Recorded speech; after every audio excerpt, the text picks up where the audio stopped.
जैसे आदमी गलत और सही दोनों किस्म के होते हैं, वैसे ही साहित्यकार या साहित्य भी गलत और सही दोनों किस्म के होते हैं। गलत किस्म के साहित्यकारों द्वारा लिखित साहित्य राहु केतु के द्वारा की गई भलाई की तरह कुछ काल के लिए भले ही उपयोगी हो अथवा बड़ा मौज आनंद दे, पर चरम फल हराहर माहौर यानी हलाहल विष ही होता है। तो जैसे दुनिया में दो किस्म के लोग होते हैं, अच्छे और बुरे, वैसे भी अच्छे और साहित्यकार और बुरे साहित्यकार दोनों किस्म के होते हैं। अच्छे लिखने वाले, गलत लिखने वाले। गलत किस्म के साहित्यकार जब शुरू शुरू में लिखते हैं तो शुरू शुरू में भले ही वो उपयोगी लगे, लेकिन वास्तविक रूप में उसकी हालत जो है विष के समान ही होती है। घृणा, द्वेष, ईर्ष्या, कुंठा, दमित वासना और रमन तृष्णा को उपजीव्य बनाकर लिखा गया साहित्य गलत किस्म का साहित्य है।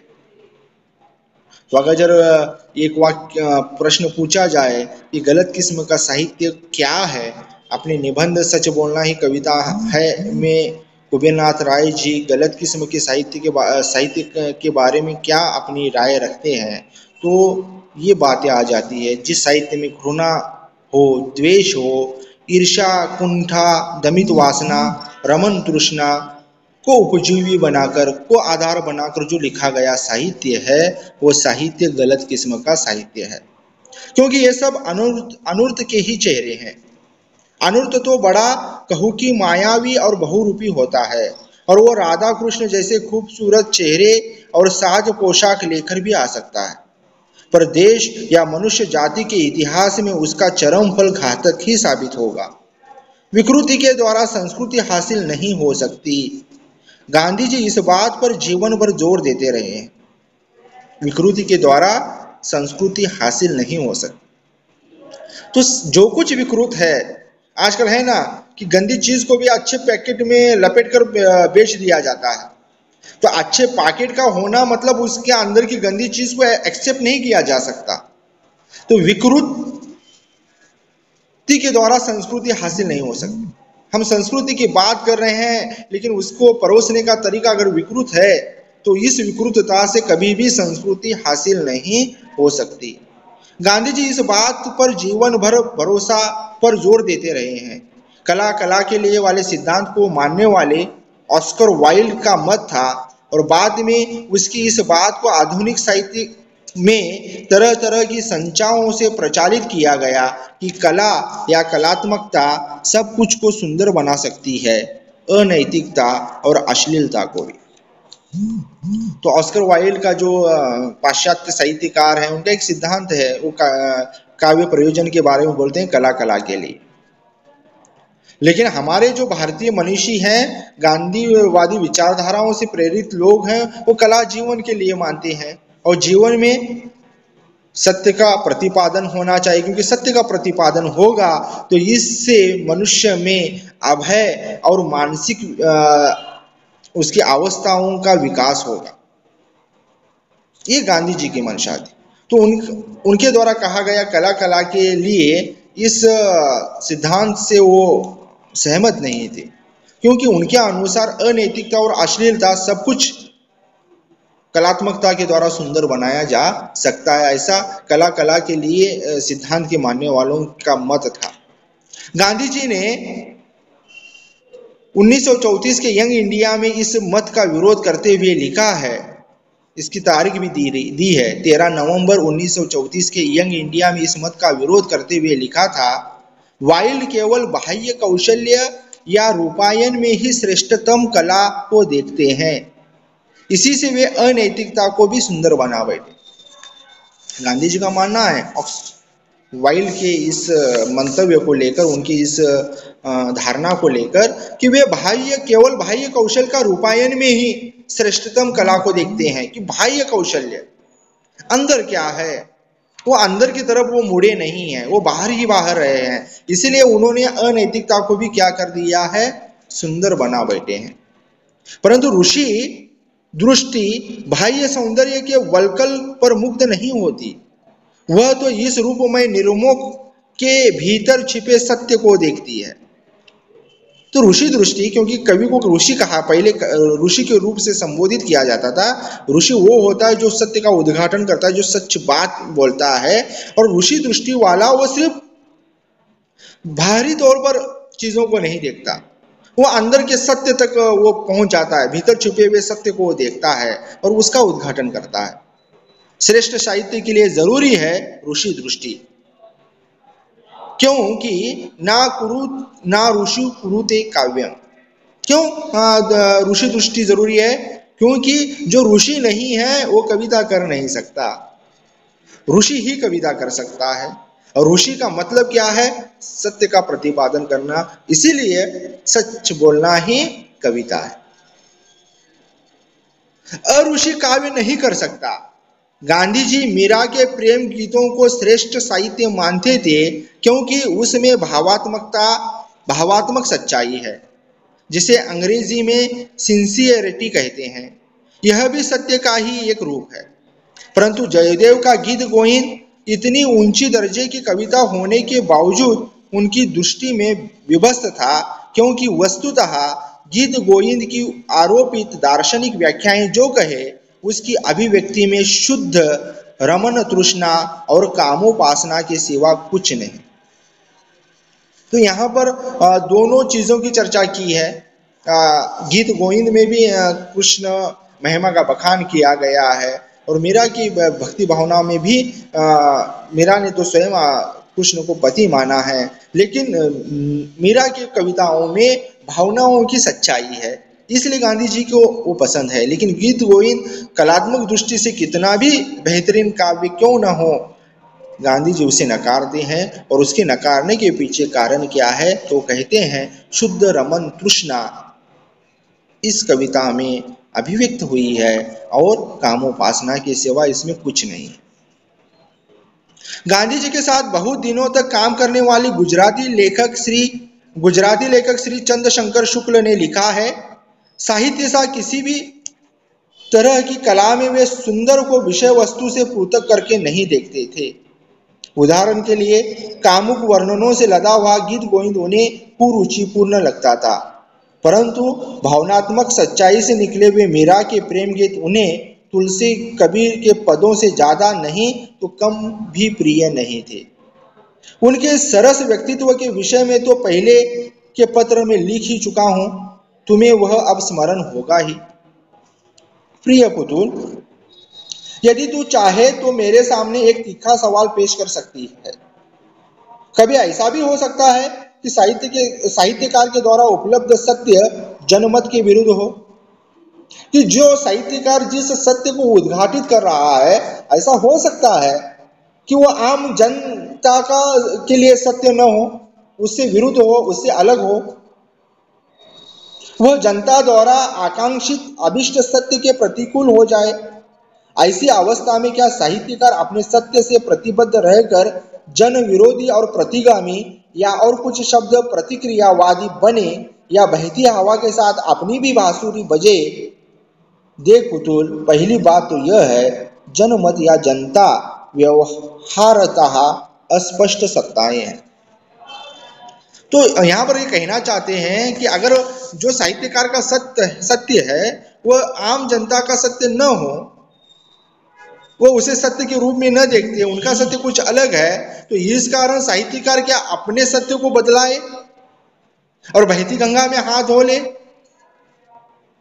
तो इसे समझने के लिए वो कहते हैं, देख पुतुल, जनमत या जनता व्यवहारतः अस्पष्ट सत्ताएं हैं।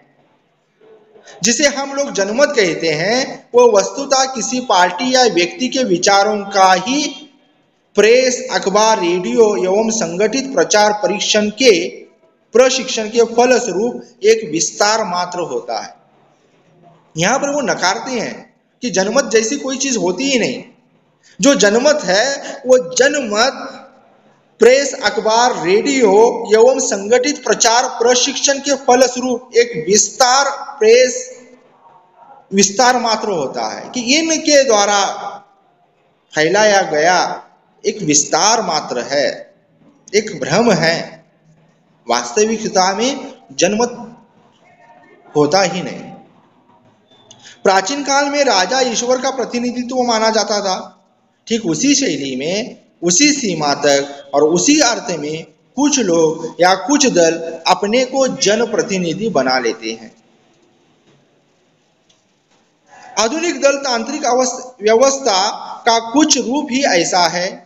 जनमत नाम की कोई चीज होती ही नहीं, बल्कि वह कुछ लोगों द्वारा अपने विचारों की आकृति के प्रयत्न पूर्वक बनाई जाती है। सर्वथा नहीं तो कम से कम 100 में से 90 मुद्दों पर यही होता है। जैसे ईश्वर शब्द के साथ पर्याप्त व्यभिचार का स्वार्थ मुर्गया हो चुका है, वैसे ही जन शब्द के साथ भी उससे जरा भी कम नहीं ऐसी हालत हो चुकी है। वैसे नहीं माना जा सकता है कि जनमत जो कहेगा वही सर्वदा सत्य होगा। जनमत, बहुमत या जनता की राय सदा सत्य ही होगी। ऐसी हालत में गांधीवादी साहित्यकार के लिए जरूरी होता है जनमत के विरुद्ध विद्रोह। एकला चलो रे, सत्य के लिए अभिमन्यु की तरह अकेले खड़े हो जाना, भग्न चक्र की छाया में। कितनी बड़ी बात यहाँ पर कुबेरनाथ राय बातों बातों में कहे गए हैं, क्योंकि हमेशा जनमत हमेशा सच नहीं हो सकता। तो जब सच नहीं है तो इस जनमत के खिलाफ भी इसके विरोध में खड़ा रहना चाहिए। इसीलिए साहित्यकार को हमेशा सत्ताधारी पार्टी के विरोधी माना गया है। सच्चा साहित्यकार वही है जो सत्ता के विरोध में लिखता है, और जो सत्ता की तूती बोलता है वो बहती गंगा में हाथ धोने वाला जैसा बन जाता है। यहां पर वो स्पष्ट रूप में कह रहे हैं कि जनमत, बहुमत या जनता की राय सदा सत्य ही होगी, ऐसा कह नहीं सकते। ऐसी हालत में गांधीवादी साहित्यकार के लिए जरूरी होता है कि जनमत के विरुद्ध विद्रोह। एकला चलो रे, सत्य के लिए अभिमन्यु की तरह अकेले खड़े हो जाना, भग्न चक्र की छाया में। गांधीवादी को मैंने जिस रूप में समझा है उससे यही निष्कर्ष निकाल पाता हूं, दूसरा नहीं। प्राचीन काल में राजा विष्णु का अवतार होता था और कभी उसकी सभा या पक्षधर बन बहुत कुछ गाता था जो झूठ होता था। आज राजा जनता ही है और जनप्रतिनिधि जनता का अवतार है। यदि पुरानी राज्यसभा का दरबारी होना कवि के लिए ग्रहित कर्म माना जाए तो नई सभा के लिए भी यह कर्म ग्रहित ही माना जाएगा। आज राज्यसभा का चेहरा बदल चुका है। राज्यसभा मंत्रिपरिषद या संसद, विधानसभा सीमित नहीं, यह भीतर भीतर आपाद मस्तक जिले जिले के शासन रूढ़ और विरोधी दलों के पार्टी ऑफिसों तक फैली है। एक से एक शकुनी दुशासन इसमें भरे पड़े हैं। सूक्ष्म रूप से देखे तो इस सहस्त्रबाहु राज्यसभा की भुजाएं विश्वविद्यालयों में पढ़ाए जाने वाले पाठ्यक्रम और संपादकीय अग्रलेखों के मध्य भी स्थित हैं। शासक दल और विरोधी दल एक ही राज्यसभा के दो चेहरे हैं और यही राज्यसभा जनता या जनता का अनिष्ट निर्धारण करती है। तो अगर जर समझ लो, सरकारें अगर जब जनमत से चुनी जाती है तो ऐसी सरकारें जनता का अनिष्ट कैसे सोच सकती है? क्योंकि लोगों ने, लोगों के द्वारा बनाई गई सरकार ही तो हमारी सरकार है। फिर अगर लोगों ने ही अपने बेहतरी के लिए किसी को चुना है, किसी को सत्ता में बिठाया है, तो ऐसी सरकारें लोगों के अहित का काम, जनता के अहित का काम कैसे कर सकती है? फिर ऐसे जनमत को हम पूर्णतः सत्य कैसे मान सके? तो जनमत और विरोधी दोनों भी क्या है? एक ही पक्ष के दोनों, एक ही चीज के दो पहलू ये हैं, दो पक्ष हैं। इसीलिए तो कहा है कि ऐसे इसमें शकुनी दुशासन भरे पड़े हैं। और सिर्फ ये राजनीति में नहीं है, इसके कदम संपादकीय, मतलब यहाँ पर अगर हम लोकतंत्र की चौथी सत्ता कहें तो वहां तक पहुंची है। शिक्षा व्यवस्था तक ये अपने पैर फैला चुकी है। इन सारी बेहतरीन चीजों की जड़ों को इन्होंने खोखला बना रखा है। इसीलिए वो कहते हैं राज्यसभा जनमत या जनता का अनिष्ट निर्धारण करती है। तो ये कैसे, किस प्रकार से ये जनमत जो है वास्तविक सच हो सकता है? गांधीवादी साहित्यकार में इतनी मर्दानगी होनी चाहिए कि मौका पड़ने पर वो इस जनता की राज्यसभा का भी दरबारी न बने, और यदि जनमत के विपरीत जाने से उत्तरकालीन मालों का मंगल साधन हो तो वह साहसपूर्ण अपनी अकेली आवाज को ही बुलंद कर दे। इतनी बड़ी बात है। गांधीवादी अगर हम अपने आप को कहते हैं तो हमारे अंदर वो साहस आना चाहिए, और ये साहस बिना सच्चाई के आ ही नहीं सकता, क्योंकि सच आएगा तो सच के साथ साथ अभय भी आएगा। अभय ये निडरता साहस पैदा करेगी जो सच है उसे बताने के लिए। तो जनमत के विरुद्ध जाकर भी अगर जब बात करनी पड़े, अकेले खड़े रहकर आने वाले पीढ़ी के मंगल कामना के लिए बात करनी पड़े, तो गांधीवादी विचारधारा से युक्त साहित्यकार को इस प्रकार की भूमिका का निर्वाह करना ही पड़ेगा, करना ही चाहिए। यही गांधीवाद है। सिर्फ गांधी टोपी पहनने से, कुर्ता पाजामा पहनने से हम गांधीवादी नहीं बन जाते। सिर्फ गांधी का नाम लेने से हम गांधीवादी नहीं बन जाते। गांधी के विचारों को हम जब तक अनुकरण में नहीं लाएंगे, हमारे जीवन में नहीं लाएंगे, फिर एक साहित्यकार के लिए क्या है, जनमत के विरुद्ध होकर फिर सरकार के विरुद्ध बोलना है तो बोलो। आने वाले पीढ़ी के मंगल कामना के लिए इसे साहस का काम करना ही पड़ेगा। अपनी अकेली आवाज को बुलंद करे। यदि सत्य का चिरहरण जनता करने जाए तो साहित्यकार जनता के राज दरबार के दरबारी की तरह वाह वाह क्या बात है, क्या नजारा है कहकर तालियां न पीटे। देख पुतुल, जनता बेचारी तो अबोध होती है, निर्दोष और प्रवंचित। कुछ चालाक लोग उसे अनूर्ध्व पर ढेल सकते हैं, इसकी संभावना सदा ही रहती है। ऐसी हालत में ही गांधीवाद साहित्यकार को जनता के विरुद्ध स्वर उठाने की स्वीकृति देता है।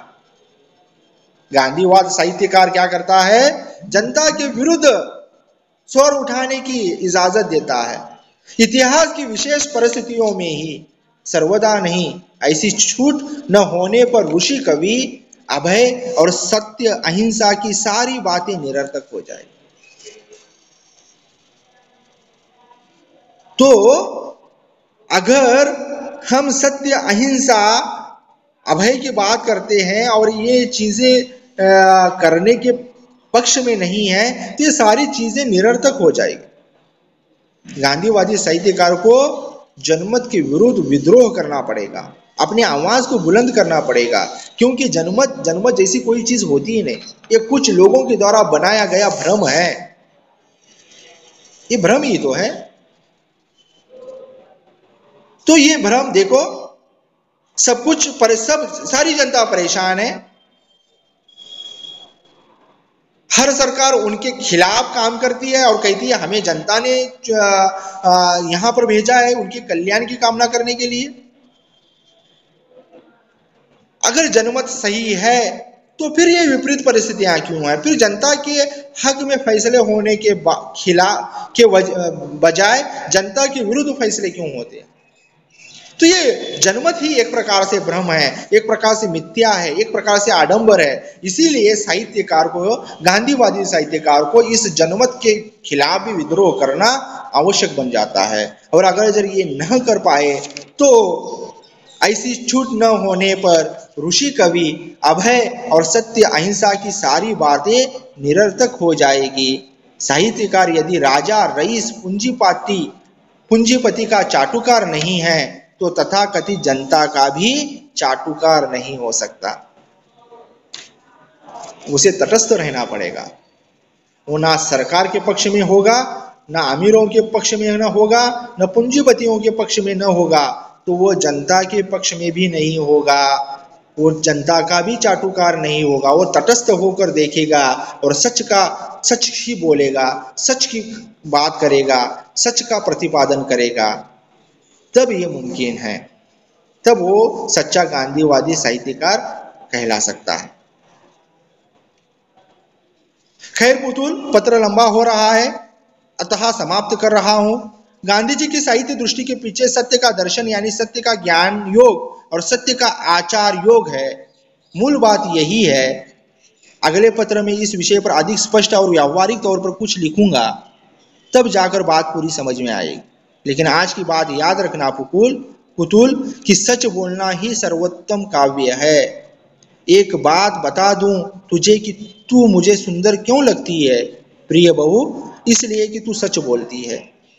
तेरा चेहरा मोरा तो जैसा कोई वैसा खास नहीं और 10 भोजपुरी लड़कियों जैसा ही है, 2-4 चेचक के दाग भी हैं, तो भी तू मुझे कविता जैसी लगती है क्योंकि सच बोलती है।